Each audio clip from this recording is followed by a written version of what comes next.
Brazil এবং উরুগুয়ের match নিয়ে কি বললেন ব্রাজিলের সুপারস্টার নেইমার জুনিয়র। বিস্তারিত থাকছে ভিডিওতে। আজকের ম্যাচে ব্রাজিল এবং উরুগুয়ে দুই দলই ছিল ভালোই ফর্মে।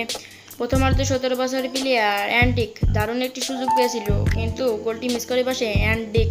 তার পরপরই সুযোগ পেয়েছিল রাফিনিয়া, কিন্তু রাফিনিয়ার গোলটি গোলকিপার সেভ দিয়ে দিলেও গোলটি দিতে পারে না রাফিনিয়া। তার পরপরই রদ্রিগোকে ফাউল করে বসে উরুগুয়ের একজন ডিফেন্ডার। হলুদ কার্ড দেখে সে, কিন্তু ব্রাজিলের আবেদনে লাল কার্ড দেয় রেফারি। তার পরপরই বসিয়ে দেয় লুকাস পাকাতে এবং ফর্মে থাকা রাফিনিয়াকে। ম্যাচটি অতিরিক্ত সময় গেলেও গোল করতে পারে না কোনো দলই। ম্যাচটি করায় টাই ব্রেকারে। ব্রাজিলের গোল সংখ্যা ছিল 2 এবং উরুগুয়ের গোল সংখ্যা ছিল 4। এভাবে জয়লাভ করে নেয় উরুগুয়ে। ব্রাজিল এবং উরুগুয়ের ম্যাচ নিয়ে কি বললেন ব্রাজিলের superstar Neymar junior. Neymar junior বলেছেন, ব্রাজিলের হলুদ জার্সি পিছনে লুকা থাকা এটা কি আসলে ব্রাজিল নাকি অন্য কোনো দল।